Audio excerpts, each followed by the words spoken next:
अदीम रबाब उनजे सॼे ख़ानदान सां जेको आहे ज़ुल्म थियो आहे, ॾाढो मुसीबत थी आहे।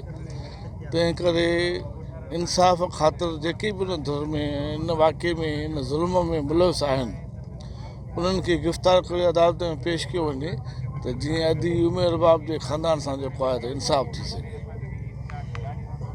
आम माण्हू जेके हूंदा आहिनि उन्हनि जी जॾहिं ज़मानत रद्द थींदी आहे त पुलिस कड़ो चाढ़े छॾींदी आहे, गिरफ़्तारियूं थी वेंदियूं आहिनि।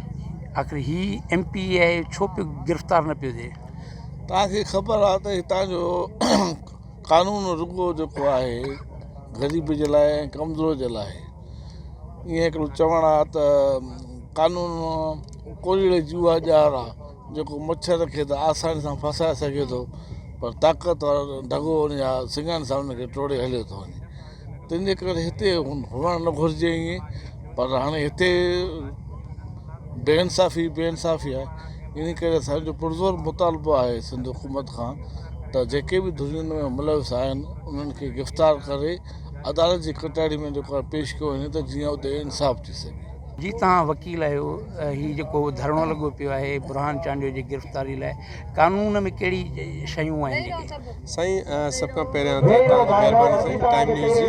ॾिसो, हीउ हिकिड़ो मुलज़िम आहे हिकु 3 क़तल केस में त जॾहिं इहे केस हलंदा आहिनि अदालतुनि में, यकीनन इहे केस रोडनि ते न हलंदा आहिनि, पर जॾहिं उनजी अदालत में उहो केस हलियो ऐं न सिर्फ़ु डिस्ट्रिक्ट कोर्ट में बल्कि ATC खां थींदे, हाई कोर्ट खां थींदे सुप्रीम कोर्ट ताईं इहो केस वियो आहे, पोइ वरी रिमांड थी आयो। हाणे अदालत डिस्ट्रिक्ट कोर्ट मॉडल कोर्ट दादू जी उनजी ज़मानत रद्द कई। जॾहिं ज़मानत रद्द थींदी आहे त उहो केस में मफ़रूर थी वेंदो आहे, वांटेड थींदो आहे।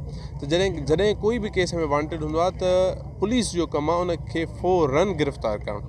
मसलन तव्हांखे ॿुधायां कीअं, त तव्हां ॾिसंदा हूंदव हिकिड़ी FIR दर्ज थींदी आहे, उहा कूड़ी या सची। तव्हां ॾिसंदा आहियो त मुलज़िम हिकिड़ो हूंदो आहे, 20 ॿिया बि माण्हू गिरफ़्तार करे छॾींदा आहिनि। त असां इहो नथा चऊं त तव्हां कानून खे पंहिंजे हथ में खणो, असां था चऊं जंहिं जे लाइ असांजी FIR आहे ऐं जंहिंजी रद्द थी आहे ज़मानत, उनखे तव्हां गिरफ़्तार कयो।